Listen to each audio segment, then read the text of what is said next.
देखिए, धान खरीद का 5वां दिन चल रहा है। अपनी फसल लेकर मंडी में पहुंच रहे हैं तमाम किसान। मंडी में किसानों के लिए पर्याप्त व्यवस्थाएं भी देखने को मिल रही हैं। अनाज मंडी में धान की आवक में थोड़ी तेजी अब फिलहाल देखी जा रही है। बता दें आपको कि सीजन का समय चल रहा है, यानी कि धान खरीद जारी है। इस बीच तमाम जो किसान हैं, प्रदेश का वो अन्नदाता अपनी आसपास की जितनी भी मंडियां हैं वहां पर पहुंच रहे हैं अपनी अपनी फसल लेकर। और हालांकि तमाम किसानों के लिए और तमाम वर्कर्स जो किसानों के साथ में उनकी फसल लेकर पहुंच रहे हैं, उनके लिए भी व्यवस्थाएं जो हैं वो मंडी में देखने को मिल रही हैं। गेट पास से लेकर बैठने की, खाने पीने की और शौचालय की व्यवस्था जो है वो मंडी में की गई है, ताकि किसी भी तरह की कोई दिक्कत किसानों को और वर्कर्स को ना हो। करनाल से हमारे संवाददाता महेंद्र सिंह जुड़ गए हैं ज्यादा जानकारी लिए हुए। महेंद्र सिंह, धान खरीद का 5वां दिन चल रहा है, किस तरह की व्यवस्थाएं आप वहां पर देख पा रहे हैं किसानों और वर्कर्स के लिए? बिल्कुल साधना, देखिए धान के सीजन की बात की जाए तो आज धान खरीद का असली काउंटडाउन जो है वो शुरू होगा। हालांकि सरकार ने 22 सितंबर से खरीद का ऐलान किया था, लेकिन सीएमआर पॉलिसी की वजह से सेलर मालिक और सरकार के बीच सहमति नहीं बन पाई थी। कल देर शाम ये सहमति बनी है, जिसके बाद आज शेलर मालिक जो पीआर धान की खरीद के लिए मंडियों में पहुंचेंगे। मैं आपको तस्वीरें दिखा देता हूं कि किस तरह से बड़ी मात्रा में जो धान की आवक है वो पहुंच रही है। अभी पीआर धान की आवक में बड़ी तेजी आई है। बीते 2 दिनों से लगातार जो है किसान अपनी जो पीआर धान की किस्म है वो लेकर पहुंच रहे हैं। और जहां तक आपने मंडी की व्यवस्थाओं का बात किया, जिक्र किया है, तो मंडी की व्यवस्थाएं तमाम जो है मार्केटिंग बोर्ड की तरफ से पहले ही पूरी कर ली गई थी, क्योंकि अच्छा खासा समय उनको तैयारियों के लिए मिला है। चाहे हम पीने के पानी की बात करें या शौचालयों की बात करें, वो तमाम प्रबंध यहां पर पूरे किए गए हैं। और आढ़तियों की तरफ से जो मांग रखी जाती है सीजन में कि मंडी में जो लाइट की व्यवस्था है वो अच्छी तरह से रहे, क्योंकि रात के समय भी जो है फसल तुलाई का कार्य रहता है, किसान भी मौजूद रहते हैं। तो ऐसे में सुरक्षा के लिहाज से भी लाइट की व्यवस्था की मांग की गई थी, वो सभी इंतजाम पूरे कर लिए गए हैं। और आज जिस तरह से शेलर मालिक आएंगे, उसके बाद धान की जो खरीद है उसमें एक तेजी आएगी। और कहीं ना कहीं आज से ही जो कहें कि मंडियों में जो धान की आवक है, खासकर पीआर धान की, उसकी आवक में जो तेजी आनी शुरू होगी। जी साधना, बिल्कुल महेंद्र सिंह, देखिए जिस तरह से आप लगातार जिक्र कर रहे हैं कि आज से धान की आवक में और ज्यादा तेजी भी देखी जाएगी, हालांकि लगातार देखी भी जा रही है और सीजन का समय भी चल रहा है। तो ऐसे में कई सवाल यहाँ पर खड़े होते हैं कि गेट पासेस को लेकर किस तरह से क्या चेक किया जा रहा है, और अगर गेट पास पहले से ही बना दिए गए हैं तो क्या तमाम किसान और तमाम वर्कर्स को पहले से दिए गए थे? और सवाल मेरा ये भी है कि बीते दिन हुए लगातार बरसात के चलते तमाम किसानों की जो फसलें हैं वो खराब भी हुई हैं, और यही वजह है कि जो धान की फसल है उसमें कुछ % तक नमी भी पाई गई होगी। तो इसके लिए क्या कुछ व्यवस्थाएं की गई हैं आढ़तियों की तरफ से? बिल्कुल साधना, आपने दोनों सवाल जो उठाए हैं बेहद वाजिब है और किसान के हित में भी है। सबसे पहले जो गेट पास का हम जिक्र करें तो पूर्व के वर्षों में 2 तरह के गेट पास जारी किए जाते थे, एक मैनुअल और एक जो पोर्टल के जरिए।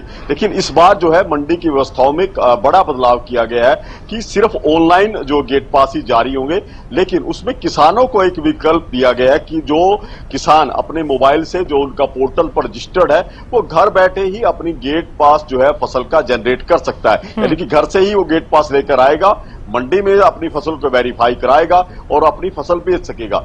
इसके अलावा जो किसान अपना आप खुद का गेट पास जनरेट नहीं कर पाते या उनके पास किसी तरह की दिक्कत है या वो पढ़े लिखे नहीं है, उनके लिए भी मंडी में व्यवस्था रखी गई है कि जैसे ही वो मंडी गेट पर आएंगे, यहाँ जो मंडी का कर्मचारी है वो उनको गेट पास जारी करेगा, उसके फसल की तुलाई होगी और उसके बाद वो मंडी में जाकर अपनी फसल बेच सके। ये पहली बार है कि 2 तरह के विकल्प जो है किसानों को दिए गए, यानी कि इससे ये प्रभाव रहेगा कि जब धान की आवक अपने चरम पर होती है, यानी कि बड़ी मात्रा में धान आ रही होती है, उस समय लंबी कतारें लगती है ट्रैक्टर ट्रॉलियों की, तो उससे कहीं ना कहीं किसान जाम से मुक्त होगा, वो सीधा अपने घर से गेट पास लेकर आएगा, मंडी में अपनी फसल बेचकर चला जाएगा। इससे फायदा ये रहेगा कि उसको समय पर जो है अपनी फसल का भुगतान भी होगा, क्योंकि जिस तरह से 72 घंटे का समय दिया गया सरकार की तरफ से, तो 72 घंटे के अंदर ही उसको फसल का जो पैसा भी मिल जाएगा। दूसरी बात, जिस तरह से आपने जिक्र किया कि मौसम की वजह से जो फसल के उत्पादन पर जो असर पड़ा है वो दिखाई दे रहा है। चाहे हम 15-0 9 वैरायटी पहले आई थी,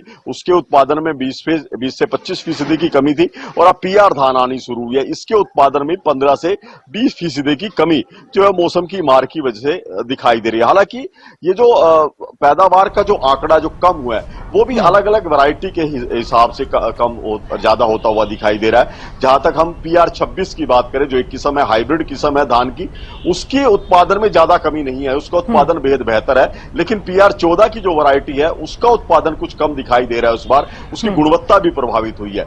लेकिन अब देखने वाली बात यही रहेगी कि जब किसान अपनी मंडी में फसल लेकर आएगा तो उत्पादन के क्या कुछ आंकड़े सामने आते हैं। बिल्कुल कहा जा सकता है महेंद्र सिंह, क्योंकि हमने देखा है कि बीते दिनों हुई लगातार बरसात के चलते किसानों की जो फसल है उस पर जरूर कुछ ना कुछ असर देखने को मिला है। जिस तरह से आप गुणवत्ता का भी जिक्र कर रहे हैं, मैं आपसे ये भी जानना चाहती हूं कि किस किस गुणवत्ता का जो धान है अभी मंडी में आ चुका है और कौन कौन सी किस्म है जो धान अभी फिलहाल मंडी में आया हुआ है। हालांकि कई है, चाहे उसमें मुच्छल है, चाहे वो 11-21 है। बिल्कुल, देखिए अभी सबसे पहले जो धान की आवक हुई थी वो 1509 वैरायटी की हुई थी, जो बासमती किस्म है। हालांकि पिछले साल के तुलना करें तो इस साल 1509 का भाव कुछ अच्छा रहा है। पहले जहां 2900 से लेकर 3000 भाव था, इस बार ये भाव जो है 3200 से 3300 रुपए प्रति क्विंटल तक गए हैं। किसान को फायदा रहा है, लेकिन मौसम की मार का असर उत्पादन पर पड़ा है, जिस वजह से किसान की जो आमदन है वो कम हुई है, क्योंकि 20 से 25% उत्पादन जो है 1509 वैरायटी का वो कम हुआ है। और अब जो PR धान की हम बात करें, जो PR किस्म आई है उसमें PR 26 की वैरायटी अभी सबसे पहले पहुंची है। उसके साथ साथ PR 14 की ढेरिया भी आनी शुरू हुई है। PR 26 का उत्पादन बेहद बेहतर है। इस बार मौसम की मार भी रही है, उसके बावजूद भी PR 26 जो हाइब्रिड वैरायटी है उसका उत्पादन बेहद बेहतर रहा है। यानी कि किसान को इससे नुकसान नहीं होगा जो मौसम की मार की वजह से फसल के उत्पादन पर पड़ा है। लेकिन PR 14 की हम बात करें, उसकी क्वालिटी जो है अब की बार कुछ प्रभावित हुई है, क्योंकि उसकी जो फसल थी, उसका पौधा मौसम की मार की वजह से या जल भराव की वजह से उसकी हाइट नहीं ग्रोथ हो पाई, जिस वजह से PR धान की क्वालिटी में कुछ कमी आई है। उसका प्रोडक्शन भी इस बार कम रहेगा। इसके बाद जो है, जब PR धान के बाद जो है 11-21 वैरायटी आएगी, मुच्छल वैरायटी जिसका आप जिक्र कर रहे थे, और बासमती की जो दूसरी किस्म है उसके बाद आना शुरू होंगी। अभी जो ये जो पखवाड़ा चलेगा ये PR धान की किस्मों का चलेगा। जी साथ में। बिल्कुल महेंद्र सिंह, बहुत शुक्रिया जानकारी देने के लिए और ये तस्वीरें दिखाने के लिए। तो देखिए, धान खरीद का समय चल रहा है और आज 5वां दिन है। ऐसे में लगातार आपको धान की आवक में तेजी देखने को मिलने वाली है। फिलहाल अगर व्यवस्थाओं की बात की जाए तो मंडियों में तमाम तरह की व्यवस्थाएं जो हैं वो देखने को मिल रही हैं।